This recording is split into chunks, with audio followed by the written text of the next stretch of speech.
হাজারো বাধা বিপত্তির পরেও বাংলাদেশ জামাতে ইসলামী কেন এত জনপ্রিয় রাজনৈতিক দল? স্বাধীনতার পর থেকে আজ অবধি পর্যন্ত সবচেয়ে সমালোচনা আলোচনা যেই দলটিকে নিয়ে হয়েছে সেই দলটির নাম হচ্ছে বাংলাদেশ জামাতে ইসলামী। তারপরেও কেন এই দেশের ছাত্র সমাজ, যুব সমাজ, শিক্ষক, সুধী, কৃষক, শ্রমিক, জনতা, হিন্দু, মুসলমান, বৌদ্ধ, খ্রিস্টান, আলেম, ওলামা, পীর, মাশায়েখ, বিভিন্ন সোসাইটির মানুষরা আজ এই দলটির দিকেই ঝুঁকছে? এবং কেনই বা এই দলের উপরে আস্থা রাখতে হচ্ছে ঢাকা বিশ্ববিদ্যালয়ের সাধারণ শিক্ষার্থী থেকে শুরু করে বাংলাদেশের বিভিন্ন জনপদের মানুষদেরকে? তাহলে যারা বিভিন্ন প্রোপাগান্ডা ছড়াচ্ছে, যারা এই দলটিকে নিয়ে বিভিন্ন বক্তব্য দিচ্ছে, সেই বক্তব্যগুলো কি আদতেই সত্য নয়, নাকি বাংলাদেশ জামাতে ইসলামী সকল ধরনের ষড়যন্ত্র মোকাবেলা করে তার সৎ চিন্তা, আদর্শ, কর্মস্পৃহা, জনতার সেবা করে আজ জনতার হৃদয়ে স্থান অর্জন করেছে? আমার কাছে মনে হচ্ছে বাংলাদেশ জামাতে ইসলামী কারো কোনো সমালোচনা আলোচনার পিছনে লেগে না থেকে তারা তাদের কর্মপদ্ধতির আলোকে কাজ পরিচালনা করছেন বিধায় আজ জনতার হৃদয়ে স্থান অর্জন করতে পেরেছে। আমরা আওয়ামী লীগের সময়ও দেখেছি জামাত ইসলাম এই দেশের সবচেয়ে বড় শত্রুর দলে নাম হিসাবে লিখিয়েছে। আমরা বিএনপির সময়ও দেখেছি জামাত ইসলাম সবচেয়ে খারাপ একটি রাজনৈতিক দল। আমরা জাতীয় পার্টির সময়ও শুনেছি জামাতের চাইতে খারাপ কোনো দল আর পৃথিবীতে নাই। বাংলাদেশের গত 53 বছরের ইতিহাসে এমন কোনো গভর্নমেন্ট যায়নি যেই গভর্নমেন্ট টার্গেট করে নাই এই দলটাকে। কিন্তু তারপরেও এই দলে কেন এত জনপ্রিয়তা, কেন এই দলের প্রতি মানুষের ভালোবাসা, কেন এই দলের জনগণ এই দলের একজন সাধারণ নেতাকর্মী মৃত্যুবরণ করলে তার লাশটা লুকিয়ে রাখার পরেও দেখা যাচ্ছে তার গায়েবানা জানা যায় লক্ষ লক্ষ মানুষের উপস্থিতি? এর অন্যতম কারণ হচ্ছে মিথ্যা কখনো সত্যের উপরে প্রতিষ্ঠিত করে রাখা যায় না। বাংলাদেশ জামাত ইসলামীর যে সবচেয়ে ভালো গুণ সেটা হচ্ছে তাদের বিরুদ্ধে যত সমালোচনা হয়, যত আলোচনা হয়, সবকিছু মুড়ে দিয়ে তারা সেই সময়ে সাইলেন্ট মুডে থেকে সম্পূর্ণ তাদের কর্মপন্থার আলোকে কাজ করতে থাকেন, জনতার কাজ করতে থাকেন, মানব সেবা করতে থাকেন, ছাত্র বান্ধব কাজ করতে থাকেন, আলেম ওলামার পক্ষে কাজ করতে থাকেন, ধর্মীয় মূল্যবোধের পক্ষে কাজ করতে থাকেন। একটা সোসাইটিকে ভারসাম্য রাখার জন্য সেই দেশের সমগ্র ধর্মগোষ্ঠীর মানুষদের কল্যাণে তারা অবদান রেখে থাকেন বিধায় আজ বাংলাদেশ জামাত ইসলামী এখনো শত হাজার বাধা উপেক্ষা করে প্রতিদিন জনপ্রিয়তার শীর্ষে অবস্থান করছে। আমি নিজে ব্যক্তিগত পর্যায় থেকে একটু গবেষণা করে দেখলাম কেন জামাত এত শত্রুতার পরেও এখনো জনপ্রিয়তার শীর্ষে থাকবে। কেউ তো তার আপন বন্ধু থাকার কথা না, কিন্তু সাধারণ মানুষ কেনই বা তাদেরকে গ্রহণ করছে? আমি গবেষণায় দেখলাম যে সাধারণ মানুষের বুদ্ধি, সাধারণ মানুষের বিবেচনা আমাদের মতো অনেক শিক্ষিত, অনেক উচ্চ মাকামের মানুষদের চিন্তা চেতনার চাইতে অনেক শার্প। তারা বাস্তবতা বুঝে, তারা সত্যকার জিনিসটাকে উপলব্ধি করতে পারে, তারা বাংলাদেশের বর্তমান প্রেক্ষাপটের রাজনৈতিক কর্মকাণ্ডগুলোকে তারা অবজার্ভ করছে। যেমন আপনি মুখে বললেন জামাত ইসলাম খারাপ, কিন্তু কর্মে আপনি নিজেই চুরির সাথে সম্পৃক্ত, ডাকাতির সাথে সম্পৃক্ত, অন্যের হক নষ্ট করার ক্ষেত্রে সম্পৃক্ত, আপনি খারাপ আচরণে অভ্যস্ত। এখন আপনি যতই খারাপ বলেন অন্য একটি পার্টিকে, সেই পার্টিকে সাধারণ জনগণ খারাপ ভাবে নিচ্ছে না। আপনি যখন নিজে বলছেন বিভিন্ন মারপ্যাচ দিয়ে এই দলটি খারাপ, সেই সময় যখন একটি হিন্দু জনগোষ্ঠীর তলার ডুবে যায়, তখন জামাতের আমির ডাক্তার শফিকুর রহমান যখন তাদের পাশে দাঁড়িয়ে যায়, তখন আর ওই আওয়ামী লীগের মতো ট্যাবলেট বিক্রি করে যেরকম জামাতকে দেশদ্রোহী, দেশ বিরোধী, স্বাধীনতা বিরোধী বানানোর চক্রান্তে লিপ্ত হয়েছে, সেটা আর সফল হয় না। সেই হিন্দু সমাজ বুঝতে সক্ষম যে আজ মানুষের পাশে মানুষ দাঁড়াচ্ছে, আর মানুষ মানে জামাত ইসলাম এবং জামাত ইসলামের আমির ডাক্তার শফিকুর রহমানের উদারতা। আজ বাংলাদেশে যখন যে কোনো জায়গায় বন্যা দুর্গত মানুষ, বাংলাদেশের সকল রাজনৈতিক দল মিলে যে পরিমাণ অর্থ সেখানে ব্যয় করেছে, তার চেয়ে অন্তত 3 গুণ বেশি অর্থ বাংলাদেশ জামাত ইসলামী বিভিন্ন সময় ব্যয় করেছে। পানির সাথে মিশে গিয়ে, মাটির সাথে মিশে গিয়ে, বাতাসের সাথে মিশে গিয়ে সমাজের প্রত্যেকটি পদে প্রান্তরে তাদের কর্মকাণ্ড বিচরণ করিয়েছে বিধায় আজকে তারা জনপ্রিয়তার শীর্ষে। আমি মাঝে মাঝে ভাবি, আল্লামা দেলোয়ার হোসেন সাঈদীর চাইতে জনপ্রিয় একজন আলেম বাংলাদেশে আজ নেই, কিন্তু এই সাঈদী সাহেব তো দল করতেন বাংলাদেশ জামাতে ইসলামী। এত হাজার হাজার প্রতিবন্ধকতা, লক্ষ লক্ষ প্রতিবন্ধকতা তৈরি করার পরেও কেন এই মানুষটি আজও বাংলাদেশের জনগণের সবচেয়ে জনপ্রিয়তার শীর্ষে? বাংলাদেশের দেলোয়ার হোসেন সাঈদী সাহেবকে যখন ফাঁসির কাস্টে ঝুলানোর জন্য রায় দিয়েছে, অনেক বাংলাদেশের বিখ্যাত বিখ্যাত ব্যক্তিরা পর্যন্ত তার প্রতিবাদ করতে কিন্তু পারেন নাই। কিন্তু তারপরেও এই আল্লামা দেলোয়ার হোসেন সাঈদীর গায়েবানা জানা যায় মানুষ কিন্তু আটকানো সম্ভব হয়নি।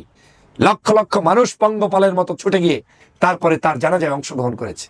গোলাম আজমের বিরুদ্ধে জন্মের পর থেকে কত কথা শুনেছি, কিন্তু এই গোলাম আজমের জানাজা বাংলাদেশের শহীদ রাষ্ট্রপতি জিয়াউর রহমানের পরে সর্বোচ্চ সংখ্যক মানুষ উপস্থিত হয়ে যেই জানাজাটি হয়েছে সেটা হচ্ছে অধ্যাপক গোলাম আজম সাহেবের জানাজা। তাকে তো বলা হতো দেশদ্রোহী, তাকে বলা হতো বাংলাদেশের নাগরিকই না, তিনি বাংলাদেশের স্বাধীনতার বিরোধী। তারপরেও কেন মানুষ তার কাছে গিয়ে বসবাস করবে, তার কাছে গিয়ে তার গুণ কীর্তন শুনবেন কিংবা তার গুণ কীর্তন অন্যের কাছে প্রকাশ করবেন? বাংলাদেশের মানুষগুলোকে 2013 সালে ফাঁসির কাস্টে ঝুলিয়ে দেওয়া হয়েছে। সেই আল্লামা দেলোয়ার হোসেন সাঈদী থেকে শুরু করে জামাত ইসলামের 11 জন শীর্ষ নেতাকে জেলের মধ্যে বন্দী রেখে কাউকে ফাঁসিতে, কাউকে ইনজেকশন পুশ করে হত্যা করেছে। কই কারো জনপ্রিয়তার তো বিন্দুমাত্র কোনো জায়গা থেকে জনপ্রিয়তার মাইনাস হয়নি, বরং দিন দিন তাদেরকে নিয়ে মানুষ গবেষণা করছে। মাওলানা মতিউর রহমান নিজামী সাহেব, কাদের মোল্লা সাহেব, মীর কাসেম আলী সাহেব, আলী হাসান মুজাহিদ সাহেব, এটিএম কামরুজ্জামান সাহেব, এরকম করে করে জামাত ইসলামের শীর্ষ নেতৃবৃন্দকে যারা ফাঁসি দিয়েছে, সেই জায়গায় জামাত কিন্তু এখন পর্যন্ত জনপ্রিয়তার শীর্ষে আছে। এবং জামাত ইসলামের যারা ফাঁসি দিয়েছে তারা নিন্দিত হয়ে বাংলাদেশ থেকে বিতাড়িত হয়েছে। আজকের এই কথাগুলো কেন বলছি এজন্য, বাধা আসছে কিন্তু কেন তারা জনপ্রিয়? আমি দেখেছি সততা, নিষ্ঠা, আন্তরিকতা, জনতার প্রতি কমিটমেন্ট, এই কারণেই আজকে তারা জনতার সামনে মুখ ফুলিয়ে বুক উঁচিয়ে কথা বলছে। কয়েকদিন আগে দেখেছেন ঢাকা বিশ্ববিদ্যালয়ের মতো জায়গায় হাজারো প্রোপাগান্ডা এসেছে, হাজারো মিথ্যাচার করা হয়েছে, বলা হয়েছে ছাত্র শিবির হচ্ছে দেশদ্রোহী, ছাত্র শিবির হচ্ছে রাজাকার, ছাত্র শিবিরদেরকে বিশ্ববিদ্যালয়ের মেধাবীরা পছন্দ করবে না। হিতে বিপরীত হয়েছে। ছাত্র শিবিরকেই বাংলাদেশের সর্বোচ্চ বিদ্যাপীঠের সাধারণ শিক্ষার্থীরা পছন্দ করেছে। সেই জায়গায় কিন্তু বহু ডানপন্থী ব্লকে নির্বাচন করেছে, কিন্তু তারা ছাত্র শিবিরের ধারে কাছেও আসতে পারে নাই। এর অর্থই প্রমাণ করে মানুষ বাস্তবতা বুঝতে শিখেছে। সমালোচনায় কিচ্ছু যায় আসে না, কিন্তু মানুষ পছন্দ কাকে করবে না সেটা কিন্তু জনগণ ব্যালটের মাধ্যমে দেখিয়ে দিয়েছে। 3 গুণ বেশি ভোট দিয়ে তারপরে শিবিরের প্যানেলকে জয়যুক্ত করেছে। আপনারা সকলেই জানেন যে বামপন্থী নামের বিশ্ববিদ্যালয়, জাহাঙ্গীরনগর বিশ্ববিদ্যালয়, যেখানে নাকি ডানদের কোনো আস্থানাই থাকতে পারবে না, অথচ সেখানে শীর্ষ সকল পদ সহ প্রায় 4-5টা পদ ব্যতীত বাকি সব পদ তারা পেয়েছে। এর কারণ কি? কারণ হচ্ছে তাদের কমিটমেন্ট, ভালোবাসা, ছাত্র বান্ধব কাজ এবং সকল ষড়যন্ত্রের এই সকল কথাগুলোকে কানে না নিয়ে নিজ দর্পে, বীর দর্পে তার সম্মুখে এগিয়ে গিয়েছেন বিধায়ী আজ তারা জনপ্রিয়তার শীর্ষে।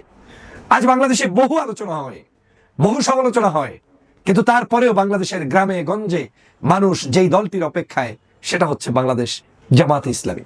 বিশেষ করে ডাক্তার শফিকুর রহমান সাহেবের নেতৃত্বকে বাংলাদেশের জনগণ এখন অকুণ্ঠ সমর্থন জানিয়ে যাচ্ছে। আমরা অনেক সময় শুনেছি, জন্মের পর থেকে আমি কোনোদিন জামাতের পক্ষের বয়ান খুব একটা, অনেক যারা বড় বড় জায়গায় লিড দেন, বিশেষ করে ধর্মভিত্তিক অনেক মানুষগুলোর কাছেই খুব একটা শোনার সৌভাগ্য আমার হয়নি। কিন্তু আমি দেখেছি এত বাধা বিপত্তির পরেও কোনোদিনই এই জামাত শিবিরকে দাবিয়ে রাখা কিন্তু বাংলাদেশে সম্ভব হয়নি। এখনো বাংলাদেশের যে কোনো রাজনৈতিক দলের চাইতে সভা, সমাবেশ, সেমিনার, সিম্পোজিয়াম, আনুষ্ঠানিকতা, সামাজিক সকল কর্মকাণ্ড আজ বিচার করবেন, দেখবেন জামাত ইসলাম শিবির সুশৃঙ্খল এবং তারা এগিয়ে আছে। স্বাধীনতার যুদ্ধের পর থেকে আজ পর্যন্ত যেই দলটাকে বিভিন্ন ট্যাগিং দেওয়া হয়েছে, তারাই এখন শীর্ষে রয়েছে জনপ্রিয়তার। 5ই আগস্টের শেখ হাসিনা যখন বিতাড়িত হয়েছে, এই 5ই আগস্টে শেখ হাসিনাকে বিতাড়িত করতে যাদের সবচেয়ে বেশি অবদান, তার নাম জামাত শিবির। আপনারা জানেন, শুধু একটি রাজাকার শব্দ ব্যবহার করে শেখ হাসিনার পতন নিশ্চিত হয়েছে। তার মানে কি দাঁড়াচ্ছে এটাই, বাংলাদেশের জনগণ এখন ভালো বুঝতে সক্ষম, সত্য মিথ্যাকে পার্থক্য করতে সক্ষম। আপনি যতই মন্দিরে উঠে কিংবা মসজিদে উঠে কিংবা মাহফিলে উঠে কিংবা রাজপথে নেমে কিংবা যে কোনো মঞ্চে উঠে জামাত শিবিরকে গালিগালাজ করেন না কেন, বাস্তবতা হচ্ছে জনগণ ওই গালিটাকেই পজিটিভলি নিয়ে জামাত নিয়ে গবেষণা করা শুরু করে। আর গবেষণা করতে গেলে দেখে সমাজের মধ্যে দুর্নীতিমুক্ত কোনো দল থাকলে তার নাম জামাত, সমাজের মধ্যে অন্যায়, অত্যাচার, জুলুম, নির্যাতনের বিরুদ্ধে বলিষ্ঠ কণ্ঠ থাকলে তার নাম জামাত, সমাজের মধ্যে ন্যায়সঙ্গতভাবে মানুষের অধিকার প্রতিষ্ঠার জন্য কাজ করতে গেলে তার নাম জামাত, সমাজের মধ্যে ছাত্র শিক্ষার্থী বান্ধব কিছু করতে গেলে তার নাম জামাত, নারীর অধিকার প্রতিষ্ঠা করতে গেলে তার নাম জামাত, বাংলাদেশের হিন্দু, মুসলিম, বৌদ্ধ, খ্রিস্টানকে অধিকারের ভিত্তিতে, ধর্মীয় তাদের নিজস্ব স্বাধীনতার ভিত্তিতে পরিচালিত করার সংগঠনের নাম হচ্ছে জামাত। এভাবে করে সমাজটার সুন্দর একটি সমাজ বিনির্মাণ করতে হলে যাকে প্রয়োজন তার নাম জামাত। এ কারণেই আজকের এই জামাতের পক্ষে মানুষের অবস্থান। এ কারণেই আপনারা দেখেছেন 2001 সাল থেকে 6 সাল পর্যন্ত যেই সরকার ছিল, সেই সরকারের সময়ে জামাত ইসলামের 2 জন মন্ত্রিত্ব পেয়েছিলেন। আজ অবধি পর্যন্ত তাদের একটা মন্ত্রণালয়ের 1 টাকার কোন ধরনের ক্ষতি সাধন কিংবা দুর্নীতি কিংবা অন্যায়ভাবে তসরুফ করেছে এরকম কোন রেকর্ড বের করতে পারেনি। সেখান থেকেই প্রমাণ হয় জামাত জনপ্রিয়।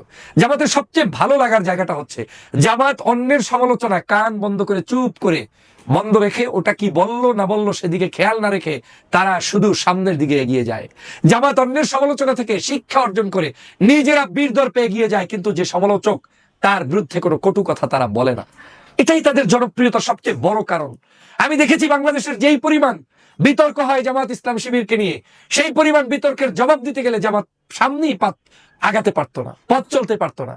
কিন্তু তাদের সবচেয়ে ভালো দিক হচ্ছে কারো কথাই পাত্তা দেয় না, শুধুমাত্র তারা আল্লাহর সন্তুষ্টির জন্য কাজ করে যাচ্ছে আর বীর দর্পে জনতার কল্যাণে জনবান্ধব কাজ করে যাচ্ছে।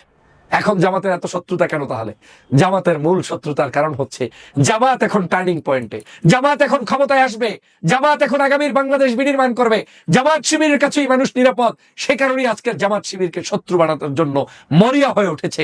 জামাত শিবিরের পক্ষেও যারা ছিল তাদের মধ্যেও কেউ কেউ, জামাত শিবিরের বিপক্ষে যারা আজীবন ছিল তাদের মধ্যেও কেউ কেউ শুধু স্বার্থের কারণে পিছনে লেগেছে। বিশেষ করে তারাই লেগেছে যারা কোনোদিনই জামাতের কল্যাণ চায়নি, জামাতকে কোনোদিন ভালোবাসতে পারেনি, কোনো জমানাই জামাতের পক্ষে তাদের কোনো অবস্থান ছিল না।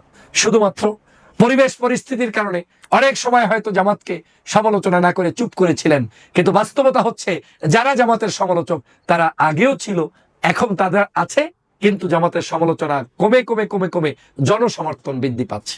অতএব ভয় পাওয়ার কিছু নেই। সামনের পথ সূর্য উদয়ের পথ, আগামীর পথ নতুন বাংলাদেশের পথ, এবং সেই সূর্য উদিত হবে জামাত শিবিরের হাত ধরে, আর যার নেতৃত্ব দিবেন জামাতের আমির ডক্টর শফিকুর রহমান সাহেব। কৌশলী জামায়াত বরাবরের মতোই কৌশলে প্রধান বিরোধী দল বলে দাবি করা, প্রধান দল বলে দাবি করা এই মুহূর্তে বাংলাদেশের বিএনপির চাইতে কিছুটা এগিয়ে আছে কৌশলগত কারণে, বরাবরই আমরা দেখছি। তো পিআর পদ্ধতিতে নির্বাচনের দাবিকে সামনে রেখেছে, তারা রেখে মাঠে আন্দোলন করছে যে পিআর চাই। একই সঙ্গে তারা কিন্তু তাদের নির্বাচনী প্রস্তুতি কর্মকাণ্ড চালিয়ে যাচ্ছে জামায়াতের নেতাকর্মীরা। আন্দোলনও চলছে, দাবি আছে, বাট কার্যক্রম বন্ধ নেই, চালিয়ে যাচ্ছে। আর তাতে করে সম্প্রতি যা আমরা লক্ষ্য করলাম, দেশব্যাপী প্রায় সব কয়টি নির্বাচনী আসনে, প্রায় না বলাই ভালো, আসলে সব কয়টি নির্বাচনী আসনে জামায়াত প্রার্থী ঘোষণা করেছে, এবং কাজটি সুশৃঙ্খল ভাবে হয়েছে। এখানে সবচাইতে পরিধানযোগ্য যে বিষয়টি, সেটি হলো এই যে আসন ভিত্তিক প্রার্থী ঘোষণা করবার যে বিষয়টি, এটি একটি দুরূহ কাজ। প্রিয় দর্শক, নিশ্চয়ই আপনারা আমার সঙ্গে একমত হবেন। বাট নির্বিঘ্নে জামায়াত এই কাজটি করতে পেরেছে সুশৃঙ্খল ভাবে, কোথাও টু শব্দটি হয়নি। অন্তর্দলীয় কোন্দল বা ইন্ট্রা পার্টি ক্ল্যাশ যেটিকে বলি আমরা, সেসব তো কিছু ঘটেইনি, কারো গায়ে আচরটি পর্যন্ত লাগেনি। প্রার্থী তালিকা ঘোষণা করা ঠিকঠাক মতো হয়ে গেছে। আর তারা এইসব বিষয়ে যে ক্রাইটেরিয়া মেনে চলেছে, সেটি হলো মুরব্বী। জামায়াত ইসলামের রাজনীতি সম্পর্কে যাদের ধারণা আছে তাদের জানা আছে মুরব্বী বলতে একটি শব্দ আছে, তারা প্র্যাকটিস করেন, অর্থাৎ সিনিয়রদের বোঝানো হয়। দলে যারা সিনিয়র আছেন তারাই নেতৃত্বে যাবেন, এটি প্রতিষ্ঠিত একটি স্ট্যান্ডার্ড জামায়াত ইসলামের রাজনীতিতে। তাই সেভাবেই হয়েছে বরাবরের মতোই। যারা মুরব্বী, যারা সিনিয়র, এগিয়ে আছেন, প্রবীণ, তারা মনোনয়নে প্রাধান্য পেয়েছে। কিছু ব্যতিক্রম হয়েছে কৌশলগত কারণে, অপেক্ষাকৃত তরুণ নেতৃবৃন্দকেও সামনে আনা হয়েছে কোনো কোনো জায়গায়। আর সেটি করতে গেলে কিন্তু কিছু সমস্যার সৃষ্টি হয়েছিল, কারণ কিছু এলাকায় হয়তো কিছু যারা প্রবীণতর তাদের তুলনায়, যাদের কথা বলছি যে তরুণদের প্রাধান্য দেওয়া হয়েছে, তো যারা প্রবীণ ছিলেন, সিনিয়র ছিলেন, তারা তো ছিটকে পড়লেন। তাদের হয়তো প্রত্যাশা ছিল, তারা সেই আসনে নমিনেশন চাচ্ছিলেন, বা তাদের ভক্ত সমর্থকটা হয়তো আশা করছিলেন। বাট দল সিদ্ধান্ত নিয়েছে কৌশলগত কারণে যে অপেক্ষাকৃত তরুণ কাউকে সেই আসন থেকে দিতে হবে, দেওয়া হয়েছে। তাতেও কোনো সমস্যা হয়নি, কোনো ঝগড়া হয়নি, মারামারি হয়নি, বাইরে এরকম কিছু অন্তত আসেনি, আমরা জানি। তো এটি একটি চমৎকার ব্যাপার। আর এটি সম্ভব হয়েছে জামায়াত ইসলামের দলীয় শৃঙ্খলার কারণে। ইতিমধ্যে এটি প্রতিষ্ঠিত সত্য যে এই মুহূর্তে বাংলাদেশের সবচাইতে শৃঙ্খলাবদ্ধ যদি রাজনৈতিক দল কোনো একটি থাকে, সেটি হলো জামায়াত ইসলামী। এতে কারো সন্দেহ করবার কিংবা তর্ক করবার অবকাশ নেই। আর যার নমুনা তারা আমাদের দেখিয়েছে গত ডাকসু নির্বাচন।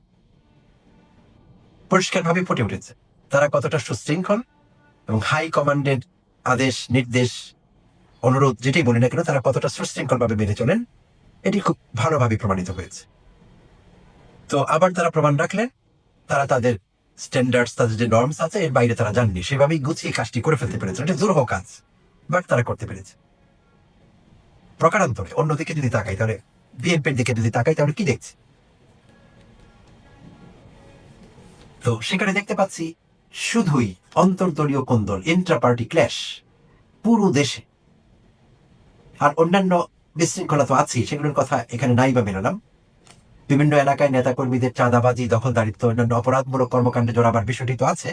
সেটিকে একপাশে রাখলেও চাঁদাবাজি দখলদারিত্ব ছাড়াও শুধু এই এলাকার কিছু লোক এই নেতার ভক্ত অনুরক্ত, একই এলাকায় আরো কিছু লোক আরেকজন নেতার ভক্ত অনুরক্ত।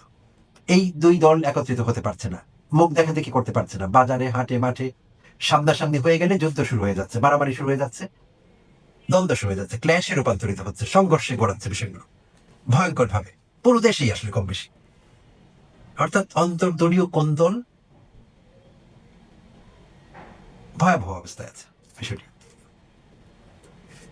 তো কিছু উদাহরণ যদি দিতে হয় তাহলে বলা যায় নরসিংদী দিয়ে শুরু করি। যদি নরসিংদীতে এই বছরের এই গত মাসের 29 সেপ্টেম্বর সদর উপজেলার আলোকবাড়ি ইউনিয়নে অন্তর্দলীয় কোন্দলে, সরি আন্তদলীয় কোন্দলে সেখানে একজন যুবলীগ নেতাকে আমরা নিহত হতে দেখলাম আলোকবাড়ি ইউনিয়নে। বিএনপির দুই পক্ষ বিবাদমান, তারা একে অপরের সঙ্গে সংঘর্ষে লিপ্ত হলেন এবং যুবলীগের একজন নেতা নিহত হলেন 29 সেপ্টেম্বর। এবং শুধু সেপ্টেম্বর মাসেই চরাঞ্চলে নরসিংদীর 3 জন বিএনপি নেতাকর্মী নিহত হলেন, তাও এই অন্তর্দলীয় কোন্দলে। দলের ভেতরে নিজেদের মধ্যে মারামারি করে 3 জন খুন হয়েছেন শুধু নরসিংদী চরাঞ্চলে সেপ্টেম্বর মাসেই। এটি ভয়ঙ্কর চিত্র। আচ্ছা, এমনকি হাসিনার সময়ও, শেখ হাসিনা যখন ক্ষমতায় ছিলেন, আওয়ামী লীগ রাজত্ব করছিল ওই দেশে, শাসন করছিল, ওরা রাজত্ব করছিল, তখনও নরসিংদীতে দেখা গিয়েছে যখন নিজেরাই যান বাঁচাবার জন্য দৌড়চ্ছিলেন নরসিংদীর বিএনপি নেতা কর্মীরা, ছাত্র দলের, যুব দলের, তারা মামলার থেকে বাঁচবার জন্য, পুলিশি নির্যাতনের থেকে বাঁচবার জন্য, আওয়ামী গুন্ডাদের হাত থেকে বাঁচবার জন্য পালিয়ে বেড়াচ্ছিলেন, নির্যাতিত ছিলেন নিজেরাই। তখনও তাদের মধ্যে নরসিংদীতে দেখা গিয়েছে অন্তর্দলীয় কোন্দল ছিল ভয়াবহ। এবং তখনও কিন্তু খুন হয়েছে নরসিংদীতে, নিজেদের দলের মধ্যে মারামারি করে খুন হয়েছে। এটি সম্ভবত 2022-23 সনের কথা, তখনও খুন হয়েছে। তখন তো হাসিনা ক্ষমতায়, যেখানে নিজেদের জান বাঁচে না আওয়ামী লীগের যন্ত্রণায়, নির্যাতনে, বেসরকারি সরকারি সব রকম নির্যাতন, তখনও নিজেরা মারামারি করেছে এবং খুন হয়েছে। ভয়ঙ্কর চিত্র। আচ্ছা, নরসিংদীর কথা যদি ছেড়ে দিই, এবার আসবো ব্রাহ্মণবাড়িয়া জেলা, নরসিংদীর পাশের জেলা। নরসিংদীর পাশের জেলা ব্রাহ্মণবাড়িয়া 2, সরাইল এবং আশুগঞ্জ। সেখান থেকে বিএনপির হেভিওয়েট রুমিন ফারহানার নমিনেশন প্রত্যাশা আছে, পাবার কথা। সেখানেও তাকে প্রতিরোধ করবার জন্য বিএনপি দলীয় 7 জন, যারা মনে মনে স্বপ্ন দেখছিলেন যে তারাও এই ব্রাহ্মণবাড়িয়া 2 আসন থেকে নমিনেশন পেতে পারেন কিংবা নমিনেশন প্রত্যাশী, 7 জন একত্রিত হয়ে রুমিন ফারহানাকে প্রতিরোধ করবার চেষ্টা করছেন তারা ব্রাহ্মণবাড়িয়া 2-তে। একবার ভেবে দেখুন, একজন ক্যান্ডিডেটের পেছনে 7 জন লেগেছে। তো এইটি এখন কোথায় গিয়ে গড়ায় দেখবার বিষয়। আর সবচাইতে ভয়াবহ বিষয় চলছে রাউজানে, চট্টগ্রামে। আর সেটি হলো চট্টগ্রাম 6 আসন রাউজান। সেখানে এই পর্যন্ত গত 1 বছরে 15 জন খুন হয়েছে বিএনপির অন্তর্দলীয় কোন্দলে, ইন্টার পার্টি ক্ল্যাশে 15 জন শুধু রাউজানেই খুন হয়েছে।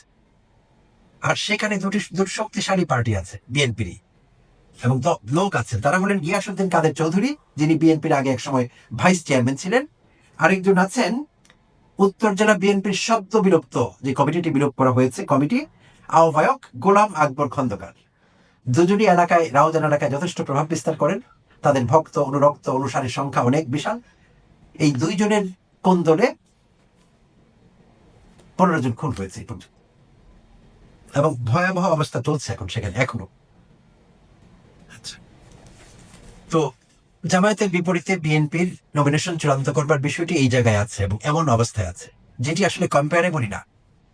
এটি অন্যায় হবে এক ধরনের এই দুটো বিষয়কে তুলনা করা। অর্থাৎ জামায়াতের যেই সুশৃঙ্খলতার সঙ্গে তারা তাদের প্রার্থিতা ঘোষণা করতে পারলেন বিভিন্ন আসনে, আর বিপরীতে বিএনপিতে যে অবস্থাটি আছে, এই দুটো বিষয় তুলনীয় না। আসলে এরকম অ্যানালজি ড্র করা সমীচীন না। তারপরেও কিন্তু এইটি আলোচনা সব মহলে যে জামায়াত এবং বিএনপি তারা একে অপরের প্রতিদ্বন্দ্বী। অন্য পার্টিগুলো থাকছে নির্বাচনে, এনসিপি থাকছে, অন্য দলগুলো থাকছে, কিন্তু তারা হয়তো ডিরেক্টলি একে অপরের সঙ্গে এরকম ক্লোজ কন্টেস্ট কিংবা রাইভালরি যাই বলি না কেন ওইভাবে যাচ্ছে না বা যাবে না। জামায়াত এবং বিএনপি কি লোকেরা সেইভাবে দেখছে। তো সেই অর্থে দুটোকেই আনতে হয় কম্পারিজনে, বাট এই কম্পারিজন ঠিক নেই। কারণ একটি দল এতটা সুশৃঙ্খলতার প্রমাণ দিচ্ছে, এতটা সুন্দরভাবে প্রশংসনীয় ভাবে তাদের এরকম গুরুত্বপূর্ণ একটি কাজ, দ্রোহ একটি কাজ করে ফেলেছে, আর আরেক দল হিমশিম খাচ্ছে শুধু অন্তর্দলীয় কোন দল মেটাবার জন্য, তারপর তাদের সেই কাজটি করতে হবে। ভয়ঙ্কর পরিস্থিতি আসলে।